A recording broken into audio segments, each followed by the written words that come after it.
very good evening, viewers. Welcome to yet another session of Keprik's Educators Talk.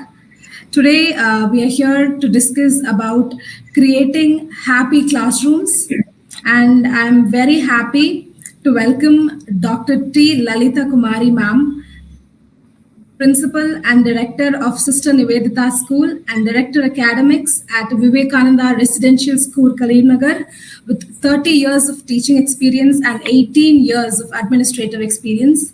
Ma'am is a member of CBSE Inspection Committee, CBSE Resource Person for the Capacity Building Program since 2016 and has trained teachers as well as principals on several topics. She is the recipient of several awards. She was declared as the most prominent edu leader of India this year, 2023, at the Education Summit organized by the Homi Labs in Hyderabad. We are very happy to have you here to discuss on this very, very important topic today, ma'am. Welcome to our show. Namaste and good evening, everyone. I am Dr.T. Lalitha Kumari, Principal, Sister Nivedita School and Director Academics, Vivekananda Residential School. So I am glad to share my knowledge with all of you on this very important topic, creating happy classrooms, which is an order of the day. And I feel privileged to be part of this session. Thank you so much for inviting me to share my knowledge. Thank you. Namaste to all of you. Yeah. Yes, ma'am. So to start discussing on the topic, I would like to get your views on what do you think a happy classroom is, ma'am? Yeah. See, happy teachers create happy classrooms. That is one of the biggest buzzword nowadays, which is happening around the education sector. And a happy classroom is one where students feel supported, valued, and also allowed to power their own each other's skills to share with one another. And they feel secured in the presence of teachers and inside the classroom. And it helps them to improve their learning outcomes because the student-teacher relationship will be very positive in this aspect, and also home and the school partnerships and mental well-being of the child is valued a lot. And this encourages good communication between the teacher and the taught, and it creates a conducive atmosphere, conducive as well as a collaborative and communicative atmosphere, both for the teacher and the taught. And here the positive attitude of the teacher is very, very important to create the happy classroom. So the happy classroom is something where every child is valued and respected, and because this is very, very important to make the child happy in the class. So if the child is not happy in the class, he or she will not be able to learn anything. So whatever the effort put in by the teacher, it goes waste. So happy classroom is very, very important, and the positive attitude of the teacher as well as the taught is very important to achieve better learning outcomes. Yes, ma'am. That is definitely true. And from what you said, happy classroom is, in fact, it seems like a dream classroom for Yes. all the children. Right. Yes. And so, like talking about happy classrooms, why do you think it is important to talk about this particular topic in this time, ma'am, in the recent times? Yeah, this happy classroom concept is not at all new to our country because it was existing even from the time of Maria Montessori, where the curriculum was playway method, and children used to enjoy whatever is happening in the classroom. And in addition to that, if we go back to our Indian education system, and where we had the Gurukula system, where the child used to go to the gurus to acquire knowledge. And they used to leave the houses and go and sit with the gurus and learn whatever has to be learned. And in that way also many people emerged as a great leaders and big business people and academicians and also scholars. We have seen great scholars.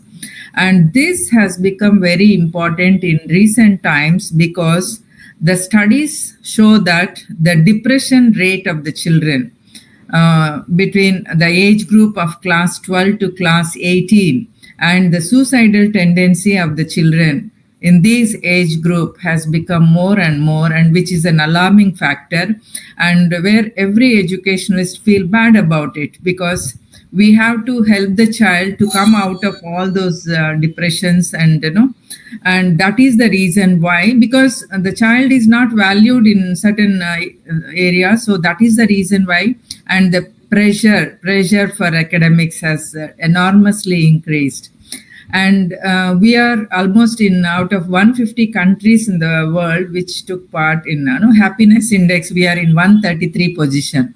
So all these show that the children are to be taken care at the classrooms, and we have to create a kind of atmosphere where the child feels secured, and then happy environment to learn. And that is the reason why this the child feels that a happy home, a happy teacher, a happy child, and a happy classroom, and a happy world. That's what the child looks for, or the child desires for. And that is the reason why, again, the government started resurfacing the need for the happy classrooms across the globe. Yes, ma'am, definitely. That is very, very important thing which you just registered with us. I'm sure all the teachers who are watching will also realize the importance of the mental health of students in the classroom as well. And making the classroom a safe space has become the need of the hour, like you've just said. Yes.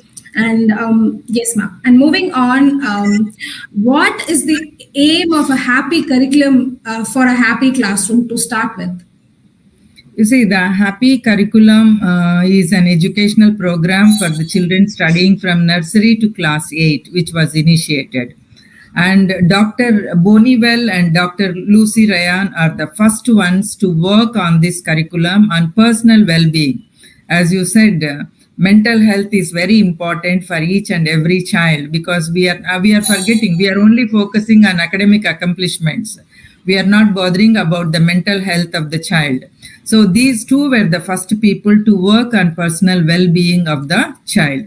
And at the same time, this happy curriculum was started or initiated for the first time a small country, Bhutan, in the year 2009. They are the ones first to initiate happiness infused classrooms. So they started this in the year 2009, and thereby some countries tried to follow Bhutan. And like United Kingdom, Australia, Japan, Mexico, Peru, these countries, along with these another 5-6 countries, hardly we have 13 countries which are trying to focus on happiness curriculum in their schools. So that is how it was initiated. But in our country, if we take, government of Delhi was the first state, and no, which initiated this happiness curriculum in the classrooms. And then Manipur, Madhya Pradesh, Nagaland, and Pondicherry, these states also trying to begin this happy curriculum, and Andhra Pradesh is just initiated. And this is all because they all realize that happiness curriculum in the classes. And I'm surprised to know the Delhi government is spending almost 26% of their annual budget to create happiness curriculum in the schools across the government schools. More than 1,000 plus schools have been benefited by this happiness curriculum. And we know after new education policy 2020, and started it came out with various inputs and to enhance the learning outcomes of the students inside the classroom. And it also focused on mindfulness of the children, and then social and emotional learning, critical thinking, problem solving skills. And this happiness curriculum also aims to develop necessary life skills for the children. Life skills are very, very important. You see, the child is unable to face any smaller challenges of the life also, because when a challenge is thrown to him or her, they are becoming suffocated, and they are unable to withstand that. So for that, we need to focus on the life skills of the children also to face the life's crisis. So which we generally talk about self-awareness and mindfulness, and then critical thinking and inquiry-based approach towards whatever they are learning, and effective communication and creative skills and empathy. More importantly, empathy and healthy relationships are also very important. And application of life skills to deal with the stressful and conflicting situations. So they face they're lost whenever there is a conflicting situation. And social awareness and values are also very important. So to practice happiness curriculum in the classrooms, and we have to empower our children with the life skills that are very much essential to face the challenges of the today's world. Yes, ma'am. Definitely. Like to ensure that the life skills are being instilled in the classroom is a very very important thing that all teachers should keep in mind. And what do you think are the essential components of a happy classroom?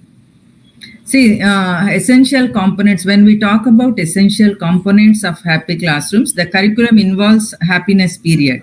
And the researchers say that 45 minutes of happiness period has to be allotted in every school, especially in the first period to start each day in the classroom. And during this, which students will be engaged in variety of activities that fall into the following three stages. So the activities connected to mindfulness practice and life skills training through alternate activities and also reflective stories.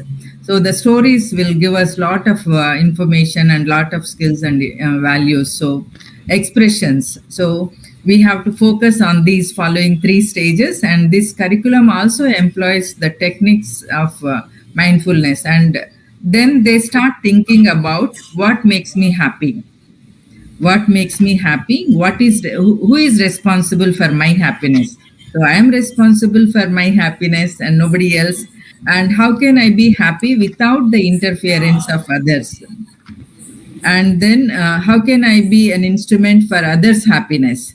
So they start thinking all this. So when they start thinking what makes me happy, and who is responsible for my happiness, and they also divert their energies to focus on what is very important for them and what is very important for their self. And then teachers also should encourage them, and they should understand the relationship between the child's thoughts, emotions, and feelings with their environment and the society. The learning outcome of this will have the lot of value, and these classrooms are positively engaged classrooms. And anytime the engagement of this children in the classroom should be positive.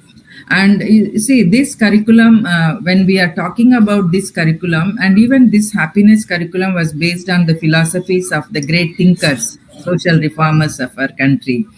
Even right from Mahatma Gandhi, Rabindranath Tagore, and Jiddu Krishnamurti, they all spoke about this happiness triode. And this happiness triode also talks about momentary happiness, and then the long-term happiness and sustainable happiness. So even if you go to Shantiniketan, no, this is based on this happiness triode, and they try to be happy in whatever they do it. And that is how this culture has developed in the country. And this curriculum also includes the concepts of self and relationship with the family, relationship with the society, and relationship with one another. So thereby they become the better citizens of the world, of the country, as well as the world. Yes, ma'am. Definitely. Like, once we ensure that the children start self realization and self reflection from a very young age, they grow up to be very socially responsible citizens, like you just Yeah, said. And that is I'm sure many teachers are have joined us today in this live, and they're all watching this. So, from a teacher's point of view, I'd like to ask, how can teachers create a happy classroom? See, if the teacher has to create a happy classroom, first teacher has to be happy. If teacher is not happy, teacher cannot create any happiness. And there is also sayings, world for better. Who can change the world for better? Because it's only the happy teachers who can create the change the world for better, because the future of the nation is created in the classrooms. And whether anyone agrees or not, the teacher plays a very very important role in the society in building the future. And here, for example, a teacher should set an example for her or his students, and students tend to be happy when the teachers are happy. If the teachers are not happy, this element of happy classroom will not exist. If they are happy, they can create happiness and create a positive learning atmosphere. So the teacher should try to create the positive learning,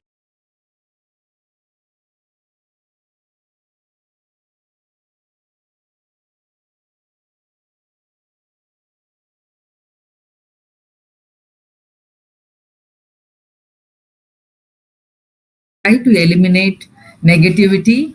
And okay, it is okay to make mistakes, and they learn from their mistakes. So because of their mistakes, we cannot have the negative opinion about the student. And then incorporate rewards to encourage the positivity in the students. And and sometimes mischief is okay, because they are kids. If they don't be mischievous, we can't be mischievous. You and me cannot be mischievous, right? So we have to encourage students positively and incorporate rewards to encourage positivity, and take learning outside the classroom. So when the teacher takes the learning outside the classroom, you see, unfortunately, what was happening is whatever is there in the textbook, we started teaching the kids. And we are, you see, there are so many things which can be taught outside the classroom. So when the teacher takes the children to out of the classroom, and going out of the classroom is the biggest happiness for the child, to do any activity. So we can take them sometimes, and we can create whatever they like, create music or involve movements related to that, and use different pedagogies in their teaching learning process to achieve the better learning outcomes. Pedagogies.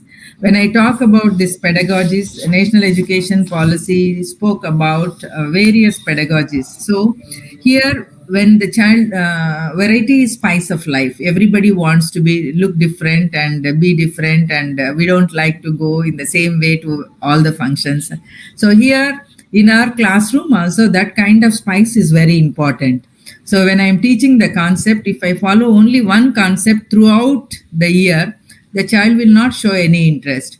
And that is where national education policy comes in. And national education policy introduced 7 different pedagogies to achieve better learning outcomes. So experiential learning is one of the best pedagogies. So in experiential learning, we try to bring real life examples. And then competency based learning. Now the world is with full of competency. So competency based learning is very important. And at lower levels, activity based learning plays a major role.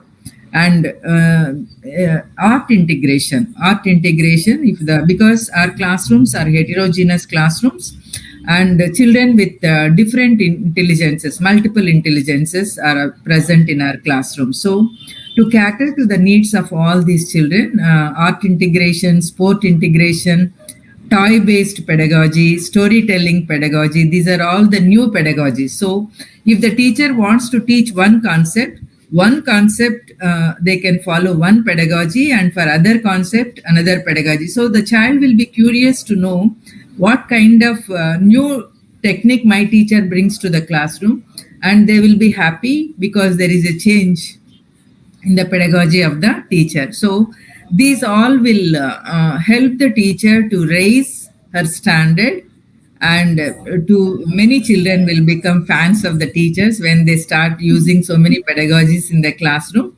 So this will definitely help the teacher to recognize, anchor, investigate, soothe, and to create equilibrium in our classrooms. And also the children will become more happy. The classrooms will become more engaging and enjoyable for the children. That is what I believe in. Yeah. Yes, ma'am. That is excellent, and I think that is very important for a teacher to implement multiple pedagogies and ensure the class is fun for the child to be in. And from what you've just said, ma'am, it is very clearly understood that teachers are the anchors for a class, for a happy classroom. Right. So, from a leader, from an educator leader point of view, how would you support the well being of a teacher? Yeah, see, I always try to create very conducive and happy atmosphere in my school because I believe in, as I said, happy teachers can change the world for better, right? So the happiness of the teacher is very important, and we tell them to take schedule the brain breaks now and then, and also recharge after the school, and know each child and pursue a class dream.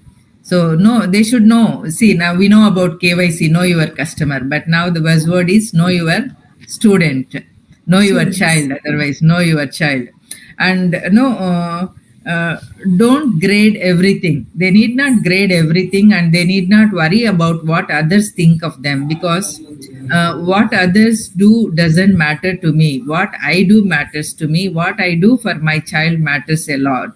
So that is where how we have to focus on, and let students know what is going on in whatever they are doing it, and we have to create set goals or set expectations, small term expectations. So you see that after all small kids. So whatever is suitable for them to make them happy, they can create, and the teachers also can be happy then. How you treat the students also matter a lot. So here, how I treat teachers also a matter a lot, right? So we need to create and keep your sense of humor, and the teacher should have a good sense of humor because so if the teacher has good sense of humor, definitely children will start enjoying, and we try to focus on that. And every teacher should update herself or himself from time to time. And I also believe in there is a teacher toolkit for emotional self regulation. Emotional intelligence is also very important for teacher because emotional intelligence is nothing but understanding our own emotions and understanding the emotions of others. So that creates a kind of self regulation. And this teacher's kit, there are three acronyms: stop, care, and please. They're simple words: stop, care, and please. So Please. stop talks about stop and take a breath, observe, pull back, practice, and proceed. So when you are in a difficult situation, you practice this technique: stop. So when I say stop, S stands for stop, T stands for take a breath, and O observe, P pull back, and practice and proceed. So that is one technique for the happiness of the teacher. And the second one is Okay. care. So they have to care for themselves. When they are caring for themselves, code of professional conduct is very important for any teacher. So there should be demarcation between personal and the professional responsibilities. So we cannot bring personal responsibilities into professional this one. And acquire knowledge about your students. And if a child knows the teacher has good knowledge, they will listen to the teacher whatever he or she says. So that is also acquiring knowledge is also very important. And reflective practices are very important, and engaging with colleagues in a positive way. See, in a positive engagement with colleagues is very, very important. So that is the second technique which talks about care. And the next one is please. So please is an also acronym. P stands for treat physical illness and eat healthy, because teachers generally they avoid eating timely meals, and because they are in a hurry to come to school, and after coming to school they forget and they miss. So eating healthy also adds to their happiness. Avoid mood altering drugs. So that is sleep well and exercise. So these three are the toolkit, teachers toolkit for their happiness: stop, care, please. Yes. Yes, ma'am. That was very nice. I am sure everybody has learned some new tools for them to handle the day in the classroom. And ma'am, what are some tips that you can suggest to teachers in regards to the happy classroom?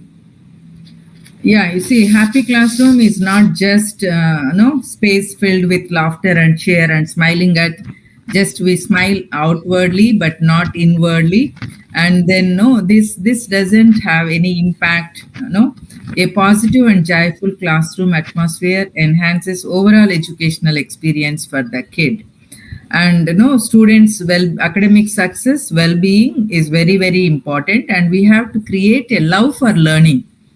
When we create love for learning for the children, then they automatically start loving whatever they are no they wish to learn. It is not necessarily only academics. It can be a sport, or it can be art, or it can be any of the things that the child is passionate about. So this area we have to focus. And when we talk about the tips for teachers in regard to happiness, invest some time to get to know about your students. So investing some time to get to know about their students is very important. And they have to use some humor in the class. They can't be like always with no a serious face and talk everything. So no child wants to learn from the teacher whom they don't like. There is a saying. So child wants to learn from the teacher whom they like and who can create positive impact on them. So the teachers have to learn to use some humor in the classroom and give appreciation now and then for small or big things. So see, as elders, we feel happy when someone appreciates me, or you will also feel happy when someone appreciates. They're after all, no, 3-year-old to 18-year-old children. So we can appreciation is free of cost.